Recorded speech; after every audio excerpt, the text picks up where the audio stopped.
This is the only fantasy football podcast. It is guaranteed. The latest episode of the only fantasy football podcast. Guaranteed. Can't take I this don't like guy. the guaranteed being in there. You said the guaranteed. No, I said designed. You can ask Designed anybody. is kind of a lame word. Man. Guaranteed is a big word. Well, it helps you win your podcast. That's for sure. That's for Or sure. Your podcast helps you win your league, not your podcast. Yeah, it's not going to help you win your podcast. No. But it will definitely help you win your league. If you're in some type of competitive podcast league, it might help, but you're probably not. So this is the podcast. Well, we are.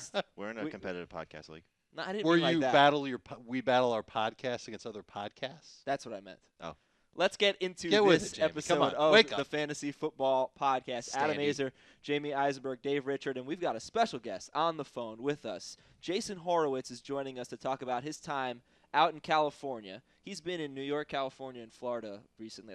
To me, those are the three best states. He's a traveling man. So he's been all over the Not place. to Dave. Dave's a Chicago guy. He was out in California for an event with the NFL rookies, and I know, Jason, you had a chance to talk to a lot of guys, Dexter McCluster, C.J. Spiller, etc. So tell us some of the things you found out, and we're going to pepper you with questions for the next 10 minutes or so. Welcome to the show. Well, Adam, I appreciate it. Before we start, let me just get this out of the way so Jamey doesn't have to later. Hey, how are you, folks? Yay! There we go. Jeez. That's a great picture, no, by the way, of you. For those of you watching at home. Yeah, we're gonna have to work on that one and get a new one that's not 5 years old. Or makes me look like I'm 5 years old. But in any case, the rookie premiere event the NFL Players Association puts on, and it's basically driven by the card companies to get the guys out there and get them used to stuff and take their pictures and photo cards and all that stuff. But it's a great opportunity to talk to some of these guys and see where their heads are at and kind of figure out now what they've been doing a month after being drafted. And I was really impressed with some of them. And C.J. Spiller seems to really be embracing the hard work ethic and the motto of the Buffalo Bills. He seems to understand the fact that this team is craving a winner. Forget a winner. How about a playoff appearance? He understands that aspect. And I asked him, he talked about Buffalo being like a college town, because they only have a couple of pro sports teams, the Bills and the Sabres, and how rowdy the fans get. So I asked him if he brought Howard's Rock with him from Clemson. He's like, no, but there's a Clemson Alumni Association in Buffalo, and some woman gave him a miniature Howard's Rock to put in his locker. So I see big things for C.J. Spiller then. Jason, we don't want to know what kind of favorite tree that he has. We actually want to talk a little fantasy football here. Oh. So C.J. Spiller, there was actually some reports out of Buffalo that Marshawn Lynch is probably going to stay in Buffalo, or at least he's planning on coming to Buffalo in training camp and fighting for his job. He actually said that he expects to be back to beast mode next year. Spiller's probably going to be moved around a little bit. Did he talk to you at all about maybe what his role is going to be and how he's going to share carries with Fred Jackson, with Marshawn Lynch? And is he excited about maybe being used in a couple different ways? He talked about how much he likes catching the ball out of the backfield, and if that means being a third down back and being used in that situation, he'd obviously embrace it. We all know, obviously this doesn't have fantasy users unless you for some reason get points in the few leagues that do that for special teams. But we obviously know how dangerous he is as a kick returner and a punt returner. But they've got other guys to do that as well. But C.J. Spiller is so dynamic, and a guy that Chan Gailey recruited when he was at Georgia Tech, and he knows what he can do on the field. I can't see them drafting him ninth in that town where there's going to be pressure for him to play, to keep him on the bench. He'd only been to 2 or 3 days of OTAs. A lot of these guys, most of them hadn't really been talked about what their specific role is going to be. But he said he's ready to come in, and one of his best attributes is catching the ball out of the backfield. I don't see him being on the bench that much. Interesting point, and I know that we're supposed to keep it on running backs here, but I can't help myself. Jason, I've got a crush on Dexter McCluster right now. I think he's going to be outstanding for Kansas City. Did you talk to him, and what did he tell you about his role? Because he might be kind of the same type of player that Spiller is going to be, but he's going to do it as a wide receiver and not as a running back. Jason, just to let you know that Dave has traded in his Phillip Rivers half shirt for some Dexter McCluster socks. So he's I'm working on two bandwagons go well right together. now. I'm Those driving two two things bandwagons. fit very well together. Dexter McCluster was very impressive. He was one of the first guys we talked to, and he has embraced the role of being moved to wide receiver, and he fully understands the fact that in this role, he may play a little bit of Percy Harvin, but with Jamal Charles already there, with them signing Thomas Jones, he understands that he is a wide receiver. Having said that, he said he doesn't want to define himself as an RB. He doesn't want to be defined as a WR. He wants to be an OW. And I said, well, what is an OW? Offensive and he weapon. said, I'm an offensive weapon. Yeah. And if that's the scenario, I picture him being on the field a lot. He talked about Devin Hester in terms of the size, the speed. But the only difference is Devin Hester, when he came in for the first couple of years, was only on the field in special teams. Dexter McCluster is going to be on the field. They are going to get him the football. And he thinks this can be a more dynamic offense. You have Thomas Jones pounding it, and you've got Jamal Charles more elusive, and the offensive line he thinks is fairly healthy. And then all of a sudden you've got Dwayne Bowe and Dexter McCluster. This team could be a little bit more dynamic offensively than it has been in the last few years. And that's going to be great for Matt Castle. Just real quick, could you describe kind of the physical appearance of McCluster? Because when you see him on the field with the pads and the helmet, he looks really, really small. But I know you didn't see him in that. Yeah, but when you see him on the field, you see him in a little heart-shaped bubble, so it's hard for you to sort of. Those are the rose-colored glasses. Now, I've never gone as far as to say I love him or anything like that. You said crush. I said crush. I mean it in a fantasy. For fantasy football today, a dress shirt that says on the middle of it DMC, which is what Dexter McCluster calls himself, DMC 22, which of course is his number, but or at least it was at Ole Miss. But I think they're going to be fine. And with all the man crush, I actually forgot what you asked me about there, buddy. Build. What was his physicality like? Eyeball test. You want to know about his size? Did he pass the eyeball test for a 5'8" guy? Did he pass it? He may be 5'8". We'll leave it as he may be 5'8". Okay. Yeah, he was definitely 2 or 3 inches shorter than I am, and I may be 5'11". Okay, got it. So, but in terms of strength, he's certainly built like an NFL player, as you'd expect for anyone who's 5'7". That's all I wanted to know. Jason, T.J. Houshmandzadeh is not in camp with Seattle, or not during OTA workouts with Seattle because of a hernia injury. Deion Branch is not there because of a knee injury. That's allowing Golden Tate to get a lot of opportunities to get a rapport down with Matt Hasselbeck, with Charlie Whitehurst, whoever is taking the first team reps right now. J.P. Lossman, they're talking about. Forget about J.P. Lossman. I know. What do you anticipate from Golden Tate this year? Can he start, and can he be maybe the best rookie wide receiver? I know Dave's going to jump on McCluster. We don't think that Tate's going to be the best guy, but what's your opinion of Tate coming into 2010? Golden Tate was very poised and very well-spoken, and he understood where he was going to with Seattle. He talked about how, he was very disappointed after he slipped. He thought he'd be the first-round pick. He was very disappointed, but he's ecstatic to be in the situation that he's in for 2 reasons. He talked about Matt Hasselbeck having a bounce-back year and already learning from Matt Hasselbeck routes, understanding things. He talked about obviously learning from Pete Carroll, who, we'll see what happens in the NFL, but obviously he was able to put great offenses together at USC. But he talked about being a guy who can start in the slot. He thinks he can be a mismatch for anyone that they put on him. And frankly, it's hard to argue with what he's saying. I mean, the guy was so good at Notre Dame with Jimmy Clausen throwing him the football in a pro-style offense.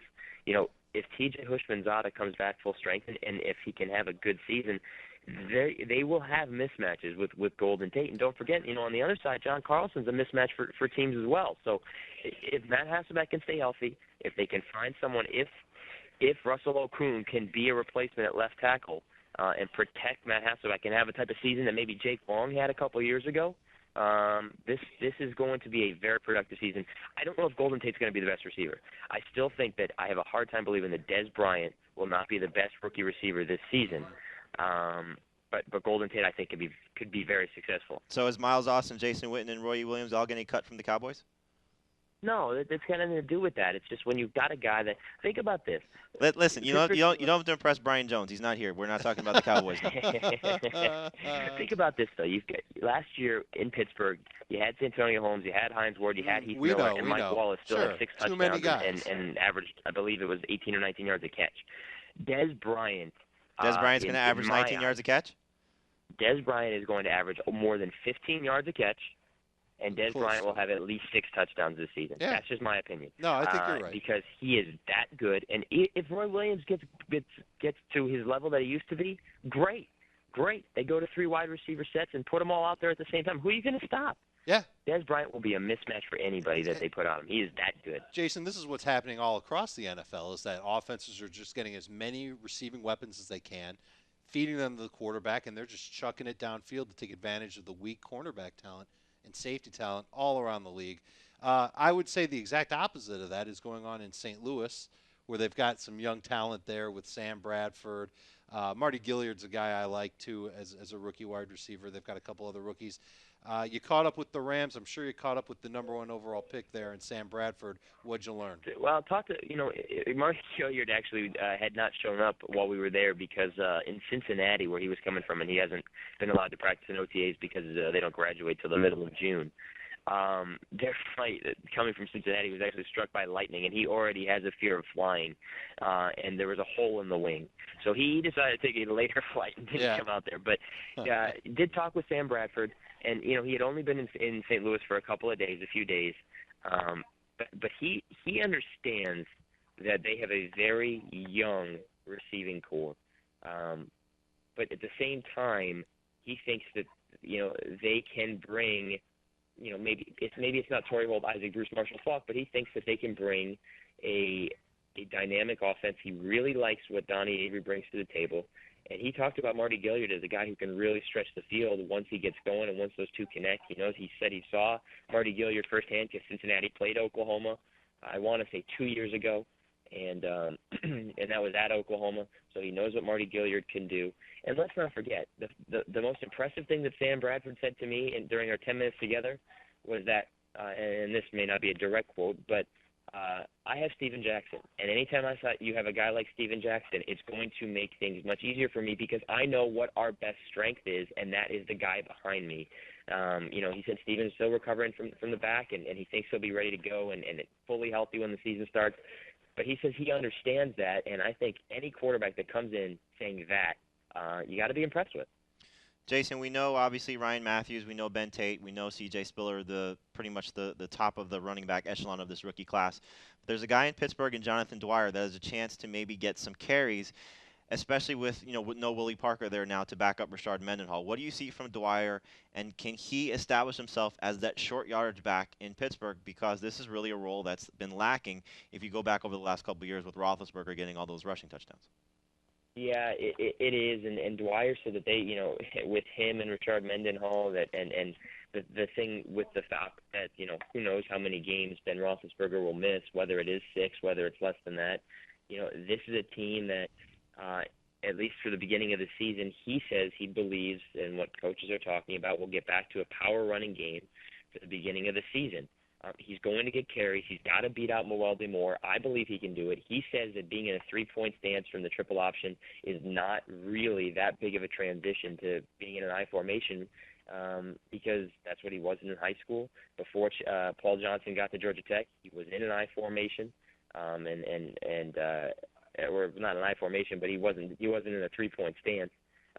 So he doesn't see the issue as a transition. He doesn't see himself as being as slow as his 4.7 40 time, which is a big reason why he dropped to the 6th round. And he said he's playing with a chip on his shoulder, and that's a phrase. And I talked to a lot of these guys, and I said, even with some of my questions, I said, I hate the phrase chip on your shoulder. I'm not a big fan of that cliche. But how are you feeling? To him, I didn't ask that because he was the only guy there that was drafted beyond the 4th round. They didn't have any 5th-round guys. Yep. He was the only guy after the 4th round. And his exact words was that cliche is, I have a huge chip on my shoulder, and I'm coming in to prove that I am going to be a great running back in this league.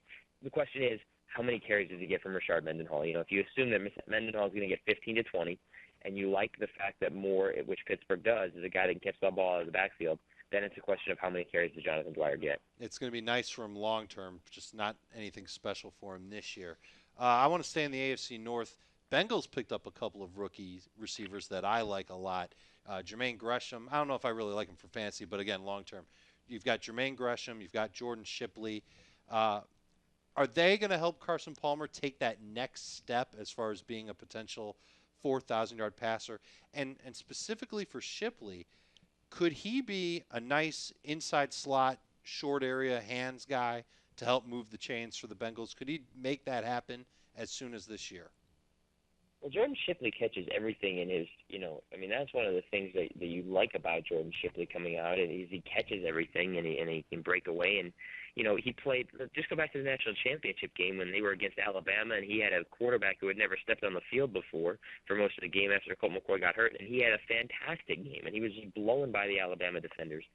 So he can catch the ball, he can do it out of the slot, but I'm more impressed and more intrigued about Jermaine Gresham, and I know that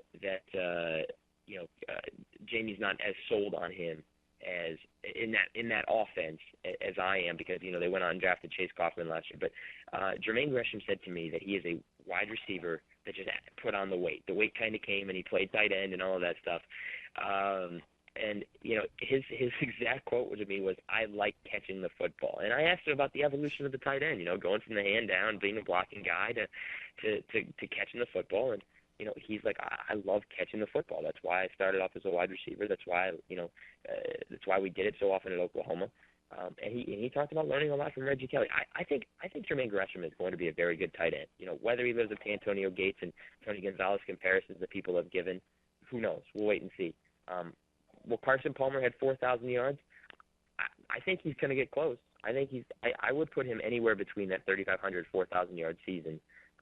And you've got a lot, and don't forget about Antonio Bryant too. You've got a lot of weapons on that team that they didn't have last year. They went from nothing to something real quick, and that tells you exactly what they want to do with Palmer this season.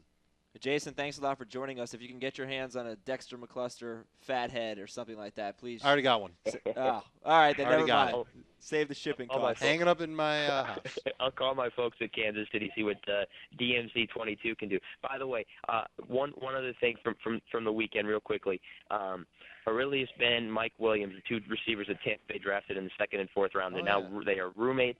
They say they're competing with each other. They're having a really good time together. But Aurelius Ben said to me that he thinks that Tampa Bay's offense, and I'm not sure I believe it, but you guys both know, you all know that I love Josh Freeman. He says that they, with the two of them, believe that they can be an explosive offense, and that's his word, an explosive offense for a decade to come. And because Josh Freeman has more poise. He's a 22-year-old quarterback, but he said he has more poise and more leadership skills than anyone they've ever been around. And we'll see. Those two guys are big receivers with good hands and speed, and we'll see what happens. You know what's funny about that is that I had a hard time coming up and settling down projections for Josh Freeman when I ran through my projection spreadsheet. I originally gave him numbers that he definitely didn't deserve, like over 3,500 yards passing and like 18, 19 touchdowns. I don't think he's going to do that well. I had to knock it down a bunch, but I think highly of his receiving core too, especially long term because of Ben and because of Mike I told Williams. you that Ben is my pick, I think, as the best rookie wide receiver this year because of opportunity. Ahead of Dez. That's pretty. Because they're going to be bold. Throwing quite a bit and, playing from behind. That's going to there's opportunity there. There's nobody to play. There's nobody around him. That's there's true. No Bryant. It's really Kellen Winslow and then all these young guys and all these unknowns. And I think Aurelius Ben has a chance to really step up and play well. It's whoever steps up and first. He's also he also has a chip on his shoulder, guys, because Ron's your favorite quote. There you go. My favorite quote? Yeah, that and take care, folks. But he said that Ron Zook had, whether they're rumors or not, he had heard that, maybe he was questioning his work ethic and all that stuff. People had questioned his production because he only had 7 touchdowns in 3 years at Illinois. So we'll see. He enters with a lot to prove as a guy that comes in as the number 1 receiver and believes he can be. Like those guys in 2011 more than 2010. I think that's safe. We'll see what obvious. happens. I think it's obvious. Sure. But I also Most think rookie wide receivers take time to develop. Yes. Jason, thanks a lot, man. Take care, folks. All right. See you, Jason. That's Jason Horowitz joining us on the phone for CBSSports.com. And now we're back here in the studio to talk. Just got a little recap of Well, I actually want to go back to the Jermaine Gresham thing because Jason sort of touched on it. I'm not a big fan of Gresham in Cincinnati, simply from the standpoint of I thought he would have been a better fit someplace else because we know they went out last year and they drafted Chase Kaufman in the 3rd round. And I'm not saying that Kaufman and Gresham are the same player because Gresham, obviously, the ceiling is much higher for him. Yeah. But still, they went out and they drafted a receiving tight end, which is what Gresham is. And if Reggie Kelly was healthy all of last year and he's now back with the team this year, I have a feeling that's going to be their starting tight end because they want to run the ball still.